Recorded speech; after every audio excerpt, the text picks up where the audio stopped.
speaking live to everyone. And thank you for doing this in Bali. You just arrived this morning. And how was your first impression of Bali? Oh, I've been to Bali many times, so... But what did you think so far today, especially given the G20 and the activities? Was it harder to get in? It was a bit harder to get in, but yeah, I think I've been to the same hotel before when I was on vacation. So yeah, it's a nice place to be. Thank you. So there were a lot of prepared questions that I cannot ask, but now I can ask, right, to you many of these questions. Sure. I know it's top of mind for everyone, and the way I do this, the best way is just ask direct. Is that okay? Sure, anything goes, yeah. I can imagine which questions will come up. Yeah. So maybe I'll ask first, just crypto overall. What's going on in the industry today? Because in my mind, it feels like the 2008 great financial crisis. I think that's probably an accurate analogy. I think we've just seen another very big player going down. A few months ago, there was Luna, Three Arrows. Luna was big, Three Arrows was smaller, and then with Celsius, Voyager, they're even smaller. But then FTX is big. So with such a big player going down, I think we're seeing $30-40 billion of value. That's the FTX valuation that was before that they raised that. Plus quite a few $1 billion of user funds that's kind of gone. So with this type of events happening, it's devastating for the industry. So a lot of consumer confidence is shaken, and I think basically we've been set back a few years. Now regulators rightfully will scrutinize this industry much harder, which is probably a good thing, to be honest. I think now, before, the regulations are much more focused on KYC and AML. I've always been saying, look, you got to focus on the exchange operations. So business models, proof of reserves, where the user funds. So I think we'll come into a lot more scrutiny on those fronts. But actually, that's good for the industry. So having that setback, short term is very painful for a lot of retail investors. That's on FTX, etc. But we feel that pain. But longer term, I think this is another wake-up call to say, hey, look, we're in a new industry. There's a lot of risks, and we need to learn how to deal with those risks and how to build a much healthier industry. So you know what happened with FTX, and I know you can't comment on the FTX side, but what actually happened the last 3 days? I mean, this is only 72, 96 hours, but I mean, if you can share with us what's on your mind and what's going on. Yeah, so I think the last 3 days is just a revelation of problems. The problems were there way longer, right? So like this problem wasn't created in the last 3 days. So basically, we have an exchange, FTX is misappropriating user funds. They were taking user funds to do other things. And I think the trigger was like a week ago. There was a CoinDesk article. And then my team says, well, hey, CZ, we still have this, we still have a lot of FTT coins. Like, what? Should we sell it? Sure, why not? So the next day, there was a big transaction reported by Where Alerts saying that like $580 million worth of FTT was transferred to Binance.com. And my team's like, CZ, this is our transfer. It's like, well, really, you sure? Like, yeah, he's sure. And should we be, there was discussions in the community. And should we be transparent about it? It's like, yeah, sure, we should be transparent about it. And then he says, CZ, you should write a tweet because we don't, like what we'll call the interns, our PR team says we don't really know how to write this particular one. This is quite sensitive. So I was actually just going out to meet two of my friends who actually also came to Indonesia now. I was on my way out to meet with them, and then so I just wrote a tweet in a few minutes. But I wanted to explain, like, how do we have this much, right? So we can't just have $580 million worth of FTT all of a sudden. We got it. We didn't buy it from secondary markets. We got it as a transaction of our exit, equity exit out of FTX a year and a half ago, which was publicly reported. So I said that, and then I didn't know my phone will blow up like over the rest of the evening. So, and I also didn't know, like, no, the second day I said, look, I didn't know that was, this is the, I think the word we used was the straw that broke the camel's back. And that's before Sam, SBF called me 24 hours later. I thought it was just causing a lot of waves in the Twitter in the community. 24 hours later, Sam calls me and says, "Hey, CZ, can we talk?" Okay, and then he says, "Well, I thought he was going to do an OTC deal, right? I thought he was going to ask, "Hey, CZ, why don't we do an OTC deal? Then we can put all the negative comments out. Then confidence is restored." I thought he wanted to do that, but instead he just said, "Look, we have much bigger troubles." I said, "Look, we don't want users to be hurt, and we want to protect the users." So the deal, to be honest, I can't comment on any specifics on the deals, but from our perspective, the deal did not make sense from a number of fronts. From a financial perspective, it's a big hole. From new users, FTX, we have very high overlap. We cover all the regions they cover, and they have much less users than us. From a technology or product perspective, I think we have a superior product. They don't have anything that we don't have. So our original intention was let's save the users. But then the news of misappropriating user funds and especially U.S. regulatory agencies' investigations, we're like, okay, we can't touch that anymore. So and then we said, look, and then as soon as I understood we couldn't touch it anymore, I said, let's make that announcement as quickly as possible because we don't want to do a slow no. If we're going to do a no, we do a quick no. That's one of my principles in business. So then this way we don't drag on for a long time, and then we also remove any uncertainty or doubt in the community because, as you can see, when the deal was going on, the deal was happening, the crypto was dropping. Uncertainty is actually worse than negative news. So when the news is out, everybody knew, okay, this is where we are. So we said, look, let's announce it as quickly as possible. So we announced it. And then after we announced it, I've been trying to keep quiet to the extent possible. So I didn't appear on any TV interviews, etc. But this was arranged weeks ago. Yes. So I still want to honor that commitment. So I flew here. Now here we are. No, but thank you for being so open, given the circumstances and the fact that this is a global news, and crypto enthusiasts is everywhere. And where do you see Indonesia here? And I want to take it a bit out of from the story, the recent event. And you already mentioned that this takes a 2-year step back. But yet the enthusiasm of crypto, especially for the young people here, is so high. What should you do as an actor, as a good actor in business? How should you go about this to bring back trust into the industry?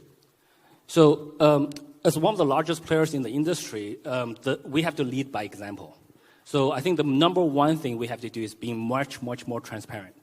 So anything we can do to increase transparency, we need to do. So proof of reserves. Proof of reserves is going to take a couple of weeks, mainly due to the vendor being very busy. We're like, okay, let's do that. But before that, let's publish all of our cold wallet addresses. They were pretty public before anyway. So we published yesterday 6 top coins, which covers actually 80-90% of the user funds. So now people can see on one page which addresses are the cold wallets. Anything that we can do to improve transparency. And I think we also want to educate regulators all around the world. How do you do audits on crypto exchanges? Not just KYC ML, which is important, but how do you check the cold wallets? How do you do user balance reconciliations? How do you check transaction logs? How do you use on-chain monitoring tools to do this? So all of these things we do internally. We do real-time reconciliations across multiple aspects so that we can try to, and if any balance goes off, we get alerted in real time. So should we make those kind of systems public? I think all of these things we need to do as an industry, which actually, on the long term, I think will make the industry much healthier. So all of these things needs to happen. Yeah. And yet, this essentially the idea of crypto itself is where everybody becomes its own bank in that sense. Yet you mentioned that now regulators is going to step in, given that it plays such a big role in society. Just as a number, 12 and almost 13 million Indonesians have a crypto account one way or the other, from less than 1 million pre-COVID. So that makes up 5% of society today have some crypto exposure one way or the other. So regulators, good or bad, needed or not needed, and how should it play a role? Yeah, I think there's two topics there. Number one is I think regulators are definitely needed. I don't think our society is advanced enough to live in a world without rules. So once we have rules, then that's what regulations are. Somebody have to make some rules. So, but doesn't mean all the rules are good. It doesn't mean all the rules are bad. So good rules are good, bad rules are bad. The rules need to be sensible. If the rule says, hey, we're just going to ban crypto altogether in Indonesia, that's one type of rule. I think that's obviously going to be bad. If it's anything goes, that's also not so good in general. There will be a lot of scammers, a lot of guys doing business in a bad way and cause a lot of damage. So we need to find the balance. So it's not an easy task. So that's on the regulation side. And then on the crypto side, with people holding their own assets, be their own bank, I think eventually the technology will get there. But today, it's not easy. Today, technically, you can. The technology is there, but it's just not easy to use. It's not easy for an average person to say, hey, I'm going to save my private keys, have multiple copies of backups. So if I lose my computer, if I lose my hardware wallet, I can restore it. And worst case is, but we all die. So if I'm no longer around, how does my kids inherit it? Most people, with the tools today, we can do it, but it's just not very easy. 99% of people don't know how to do it. 99% of people probably do not even know how to securely encrypt a USB backup, right? So we need to make the tools easier. Once we have those tools, then more and more, as the tools become easier to use while being very secure, more and more people will shift to that. But today, if you look at the real situation today, the majority of people would be much more comfortable using an email password and call customer support if they forget it. And we also have many cases where a person passed away. Then next of kin comes with a death certificate. We validate it, wait for a month, just make sure that the guy doesn't come back alive. And then we give the funds to their kin. So today, the majority of people, for the majority of what we call regular, normal people, a centralized exchange is easier to use, even though they have to go through KYC, AML, which is actually quite cumbersome. So we need to transition the industry. The industry improves in incremental steps, not giant leaps forward. Yeah. So then, the discussion. So, the entire crypto discussion, I've been doing a lot of reading the last 2 years, and it's in fact very romantic notion of finance, right? And in terms of open finance, and now it's being questioned significantly the last 6 months.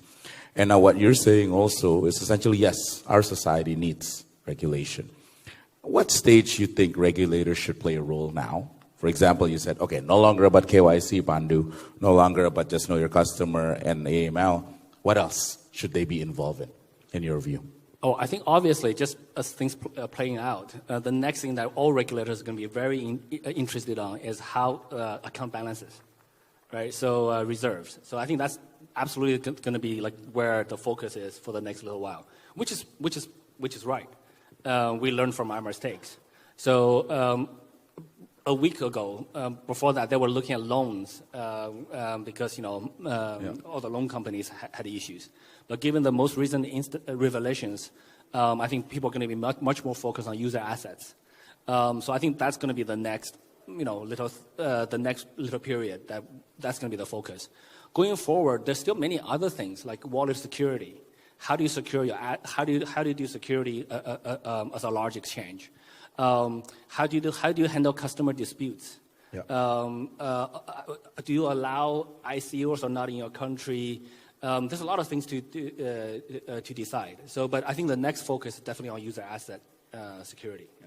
And I think that's probably top of mind for regulators today is to figure out, okay, what are my key priorities, especially for 2023, looking at crypto, because it is now accepted as an asset class.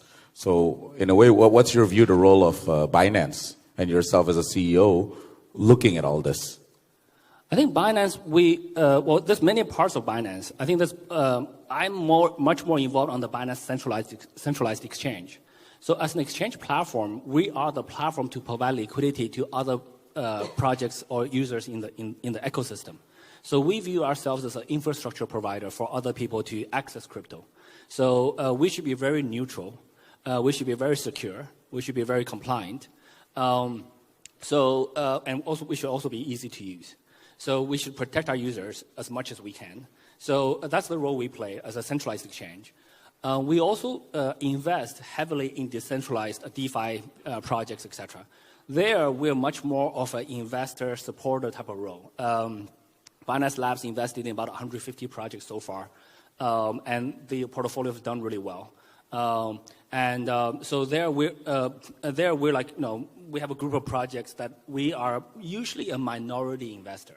So we don't drive them. We give them some. We just fund, and like some projects, we just give them funding. There's no equity. There's no even tokens involved. We just fund them for them to do something stuff that's useful. I got this advice from a senior leader in the early days of Google. He said, "Look, Google provides a number of infrastructure services people don't even know about. The time that you have on your phone is most likely synced with a Google time server. Google provides that for free. When you look up a website, when you type in a website URL, the DNS lookup is most likely done by the Google 8.8.8.8 DNS server. It's free. So Google provides a number of infrastructure services here and there for free. People don't even know about it.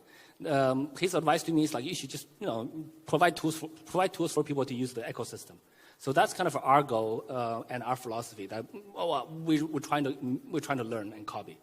So Google's philosophy is, in the IPO is do good, right? That's one of the philosophy of Google. Is there a philosophy you can share about Binance? Yeah, we also have a two-word thing in Binance, which is protect users.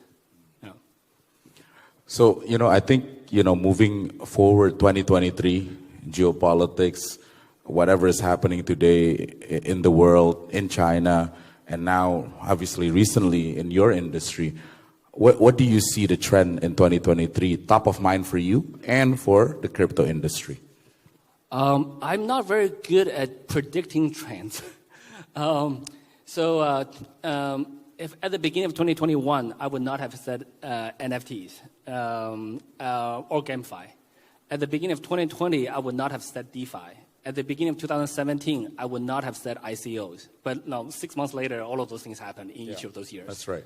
So looking forward is very hard to predict. So we just have to wait and see. We need to wait to see what's taking off and then try to help it. So for example, today, I don't know what metaverse really means. And I don't think anybody really knows. It's a hard word, but nobody knows what it really looks like. But if a platform actually takes, in the metaverse space, actually takes off, getting users, we should support it. Right? So we should, we should help them any way we can. If they need investments, if they're launching tokens that needs liquidity, we should list it. So we need to identify, we're looking for trends. We're not predicting ones. And in your view, in your industry, it seems as consolidation is the big play. Is that true, or is it something else going on?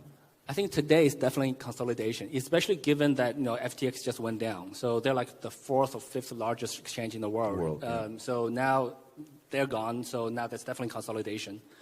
In a bear market, we see severe consolidations, and also with FTX going down, we will see cascading effects. Right. So I think BlockFi is now bankrupt again. And I think Voyager deal is going to be, I don't know what's going to happen there. FTX won the bid, but for $1.4 billion, but obviously they won't have the money to pay for that. So they will probably have a second hit. A few other projects going to be in similar situations. And I think it will take a couple of weeks for most of them to come out. So there will be, so right now there's definitely consolidation. Yeah, and when you mentioned this, I have probably 3 quick questions and I think we're done. There's a big step back because of what happened with FTX. It may take 2 years.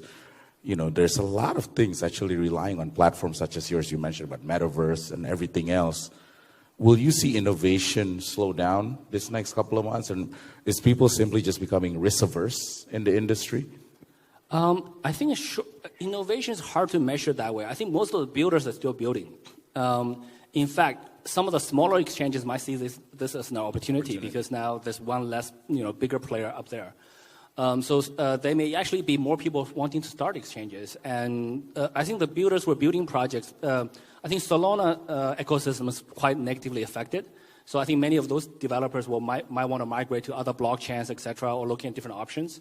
And BNB chain is one option. There's many other blockchains in the ecosystem. And even just Solana, we would love to help them. The builders will continue to build, but it's especially for those close to the FTX ecosystem, they will be more negatively affected.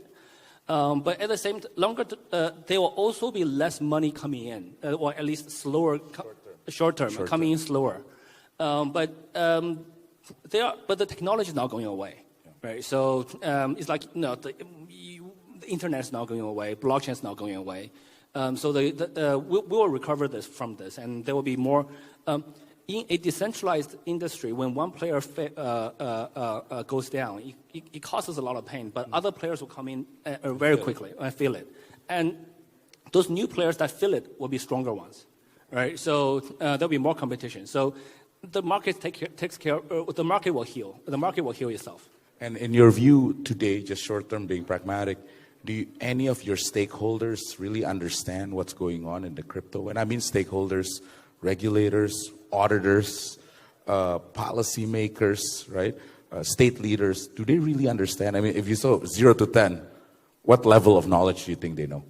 To be honest, I think if we say average across the world, they understand. Among the big states, like the countries that matter, US, China, the G20 countries that I think even if we take an average of the G20 countries, the understanding of crypto among the regulatory bodies are still relatively primitive. Many of them are trained to think in the traditional financial way. Correct. So I can tell you, to many banking regulators, fractional reserve is very normal, right? Banks every single bank that I know of runs on fractional reserves. So they may not even. This is why they don't look at this problem before this instant. So there are differences, and to be honest, senior members they have a long career to get there. They're trained and molded by traditional finance that didn't exist. Well, crypto didn't exist during their careers until very recently. So many of them are learning this from reading online, etc. Many of them don't hold crypto yet. Yes. Right. So many of them have not downloaded a wallet, doesn't have a Binance account, haven't played with things. So many of them still have a theoretical understanding of it. In my communications with them, I would say still the majority of people have a rudimentary understanding. But the people who really understand. So, the regulators in Dubai, they really understand the technology. In France, they really understand it. When I go to those places, I don't have to explain what crypto is. They say, hey, how do we move forward? Yeah. So I guess this is my last question for today. For some of you, we'll see in the B20. We're going to talk again. But for all of us here in the audience, mainly Indonesians, what is your hope in a way for all of us? Because a lot of our young entrepreneurs, first-time entrepreneurs, some are actually seasoned, like Pak Frankie here, he's my senior mentor here, who's a seasoned entrepreneur. What are kind of the key lessons looking at this cycle, and what is kind of like some values you can instill to them, to the entrepreneurs here? Sure. I think for entrepreneurs, in any industry, I view entrepreneurs as like almost like a 2-3 step process. The first step is really just finding product market fit, right? So you have an idea, you implement something. Cloud-based blockchain node service, but it